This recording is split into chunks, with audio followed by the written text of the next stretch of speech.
You're watching News 25. Local coverage you can count on.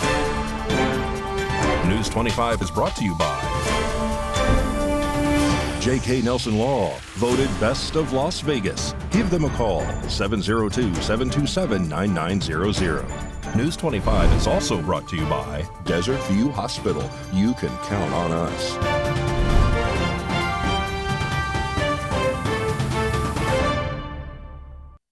Thank you for joining us here on News 25 and Ace Country Radio, and now streaming at KPVM.TV.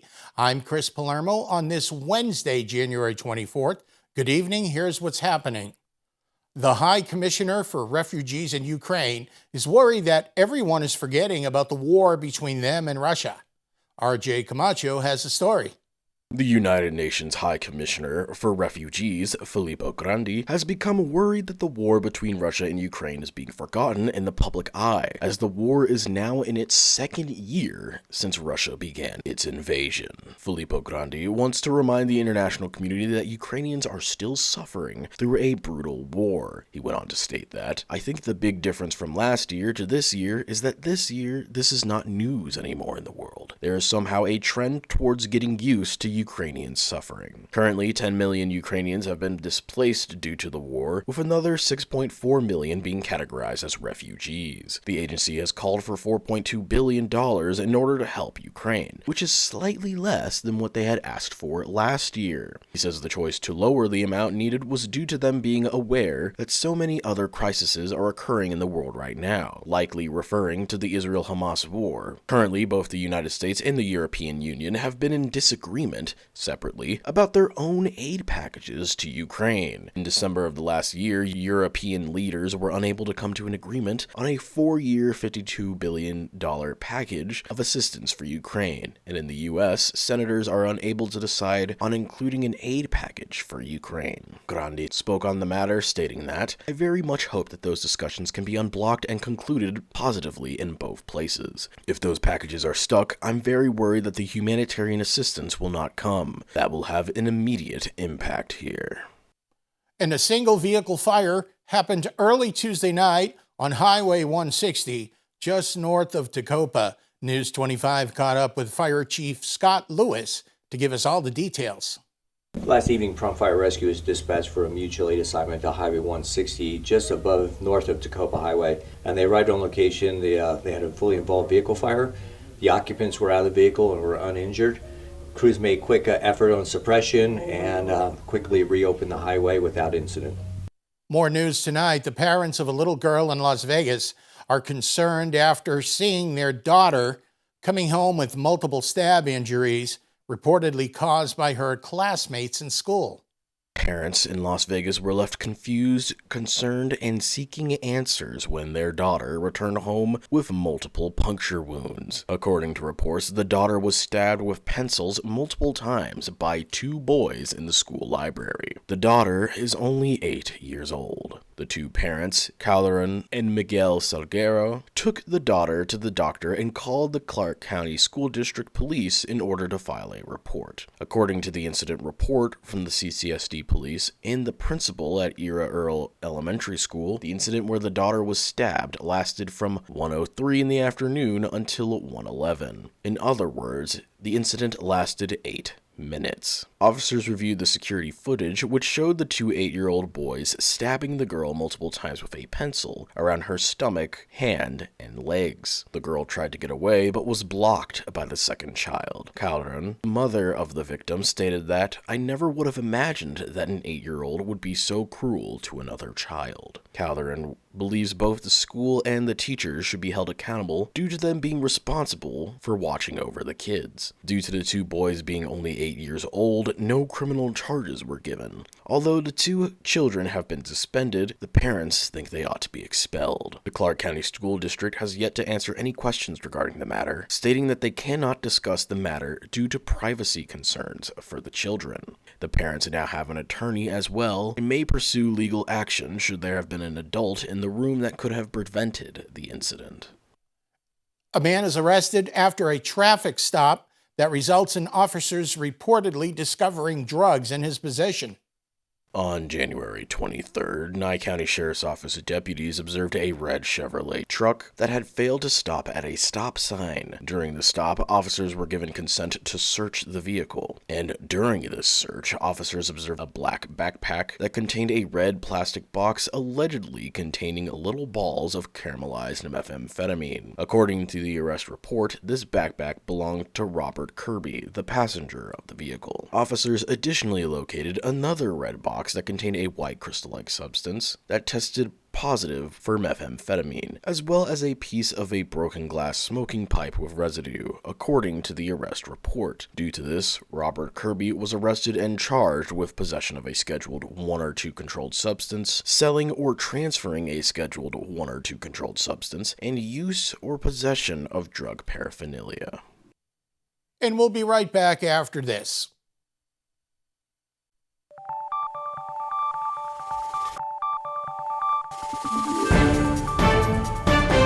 You're watching News 25. Local coverage you can count on. Welcome back. And if you are not aware, the Republican Caucus will be held on February 8th, starting at 5 p.m. The Nye County Republican Party chairman is here to give us more details about this important upcoming election event.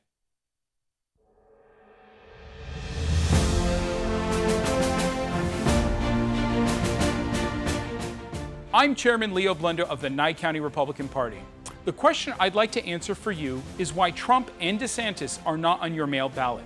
We at the Republican Party believe in election integrity and are conducting a presidential precinct meeting and caucus. For over 40 years, we have selected our presidential nominee via the caucus. We are personally inviting you to participate by attending the presidential precinct meeting and caucus on February 8th, 2024 at the Bob Roode Community Center starting at 5 p.m. until 7 p.m. We have locations in Amargosa Valley at Amargosa Community Center, Beatty at Beatty Community Center, Tonopah at Tonopah Convention Center, and Round Mountain at the Donald Simpson Community Center. For more information, text JOIN to 877-780-8356. And the war in Gaza has been heating up around the southern region. Palestinians are suffering immensely. RJ Camacho has this story. On January 24th, the Israeli military engaged in battle with Palestinian militants in Khan Yunis, around the city's largest hospital. According to medics, hundreds of patients and thousands of those displaced were trapped by the fighting. Even though Israel had ordered residents of Khan Yunis to evacuate, members of the aid group Doctors Without Borders stated that fleeing was not an option for many. Staff, alongside 850 patients, as well as thousands of those who were displaced from the war, were trapped inside the Nasir hospital, unable to leave due to the surrounding roads being inaccessible or too dangerous. The city of Khan Yunis, which is the Gaza Strip's second largest city, is home to 88,000 Palestinians, and additionally is hosting another 425,000 who have been displaced from fighting throughout the region, mainly from northern Gaza. The Nasir hospital, which was caught in the middle of the fighting, is one of the only 2 hospitals in southern Gaza still able to treat critically ill patients. However, according to the Gaza Health Ministry, this facility has become isolated. Additionally, a UN center that was sheltering approximately 10,000 displaced Palestinians was hit by 2 tank shells and resulted in the death of 9 people and left 75 others wounded, according to the UNRWA director Thomas White. This same facility was attacked on January 22nd earlier this week, resulting in the death of 6 people. Civilians in Khan Yunis on Tuesday started heading towards the Rafah crossing in search of shelter. However, Rafah is not safe either, as Israel has been conducting strikes both in and around the town. At least 5 people were killed on January 24th today in Rafah due to a strike that had hit a mosque. A mosque is a Muslim place of worship. According to the Gaza Health Ministry, Palestinians have been killed in the past 24 hours, raising the death toll to 25,700. However, the Health Ministry does not differentiate between combatant and militant deaths. Officials with the UN fear that more could die from disease due to approximately 1/4 of the population facing starvation. Lastly, Palestinians in Gaza have begun protesting in support of an immediate ceasefire agreement between Israel and Hamas. This was done in the central Gaza city of Deir al-Balah. There have been very few public protests and demonstrations in Gaza since the war began. Unrelated to the protests, British Foreign Secretary David Cameron visited the Middle East in order to call for an urgent humanitarian pause. He went on to state that, "No one wants to see this conflict go on a moment longer than necessary. An immediate pause is now necessary to get aid in and hostages out. The situation is desperate." And our Vegas Golden Knights are on the East Coast. Here's Mikey with your look at sports.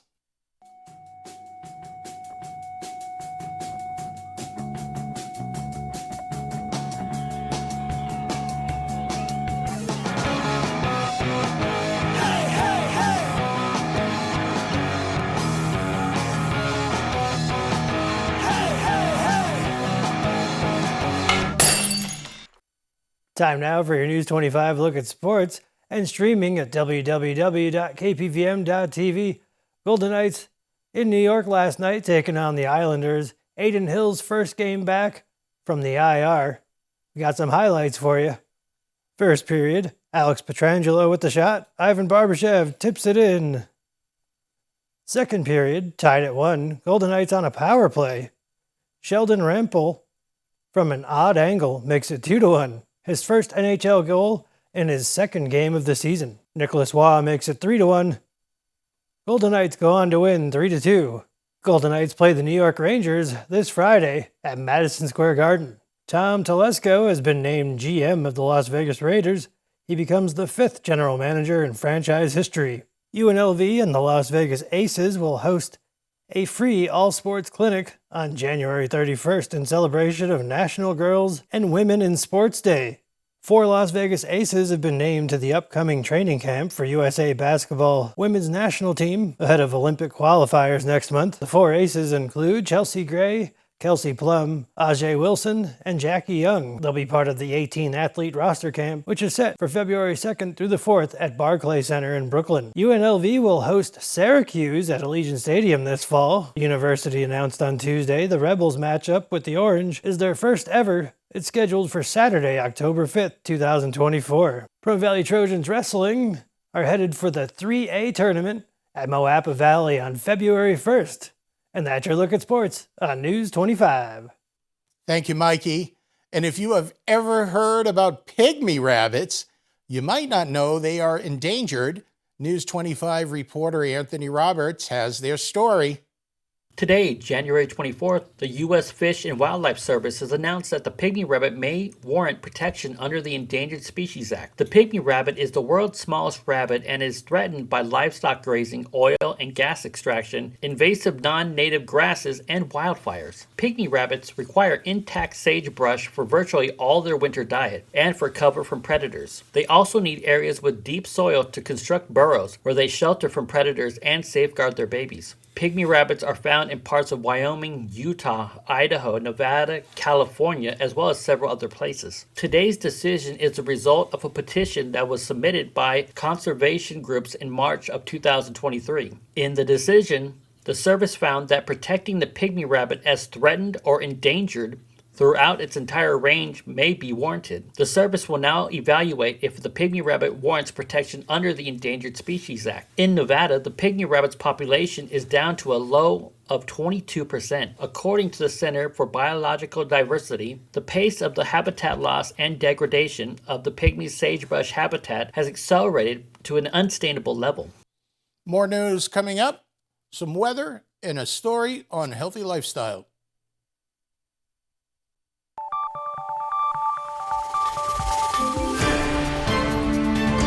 You're watching News 25.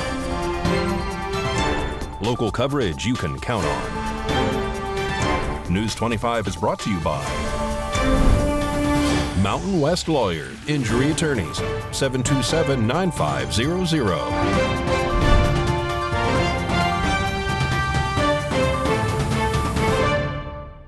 Welcome back to News 25.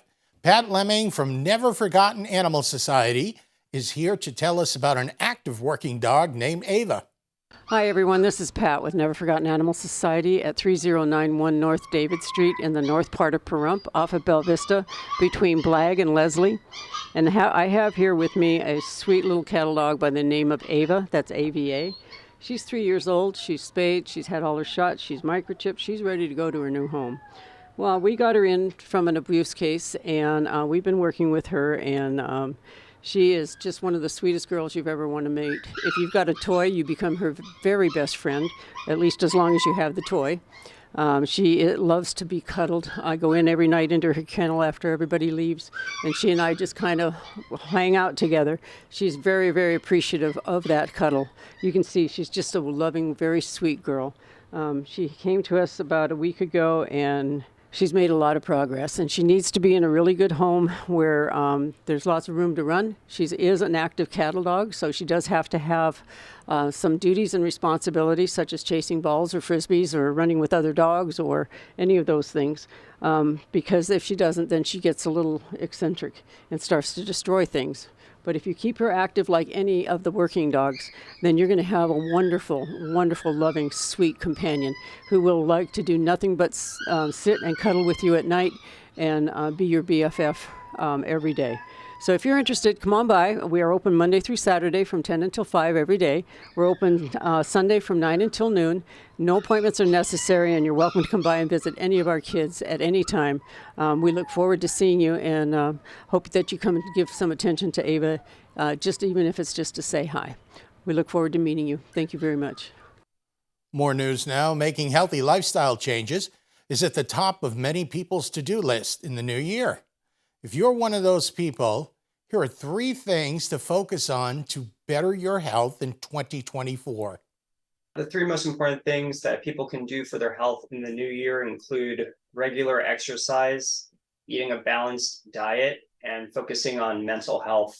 Eating healthy and exercising are 2 things we've all likely heard before, but they can have a big impact on reducing your risks for conditions like heart disease, type 2 diabetes, and certain cancers. For healthy eating, Dr. Matthew Goldman with Cleveland Clinic suggests the Mediterranean diet, which focuses on plant-based foods as well as lots of veggies, fruits, and whole grains. When it comes to exercise, strive to get at least 150 minutes of physical activity each week. You'll hit that goal if you exercise for 30 minutes 5 days a week. Dr. Goldman says, do not put your mental health on the back burner in 2024 either. He encourages people to seek professional help if they're struggling with something like depression, especially when symptoms can worsen in the winter. During the wintertime, with less sunlight, we tend to see something called seasonal affective disorder, where people tend to feel down more often during the wintertime. So if you're feeling that way, especially annually, it's important to talk to your healthcare provider. And along with addressing questions about mental health, Dr. Goldman says your healthcare provider can provide insight on exercise and dieting. He stresses the Mediterranean diet may not be for everyone, and your doctor can help tailor a plan to fit your health needs. News 25 Weather Cam is brought to you by Lerner and Rowe Injury Attorney's Office in Pahrump. In a wreck, need a check? Call 702-877-1500. Okay, we can look outside through our Lerner and Rowe weather cam. Looking mostly cloudy with snow on top of Mount Charleston. We're in for a warm-up this weekend, apparently. Mikey has your weather forecast coming up next.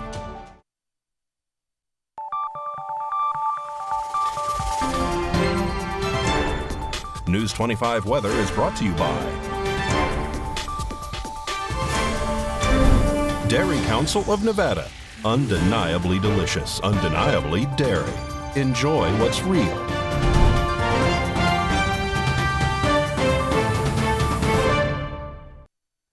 Hi, good evening, Nevada. I'm Mike Ruhan from the Channel 25 Weather Studios all up and down the Ace Country Radio Network and to your mobile device at www.kpvm.tv.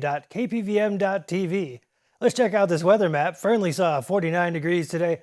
Fallon, 47. Carson City, 49 also. Tonopah, the cool spot at 43. Goldfield saw 47 degrees today. Beatty, 54. Out in Amargosa, 58. Las Vegas, 56. Death Valley, 67. But here in the paradise of Pahrump, our current temperature is 55 degrees. We hit a high of 58 also. Winds out of the south-southeast at 4 miles per hour. Didn't do anybody no harm. Humidity, 57%. The sun rose this morning at 6:50, setting this evening at 5:01 under partly cloudy skies. We go to a low of 42 degrees tonight. Humidity all the way up to 75%. Smells like clouds, and it is clouds. Yes, 59 degrees tomorrow and cloudy, 59 on Friday. Weekend's looking nice. We get up to the 60s on Sunday, 66. But Monday, look at Monday. That's the day I recommend you call in sick. Tell your boss I said it's okay. Back to the desk. Here's Chris. Well, I like the way that looks. Thank you, Mikey. Well, that'll wrap up this edition of News 25. I'm Chris Palermo. We'll see you on the next newscast. Have a great night.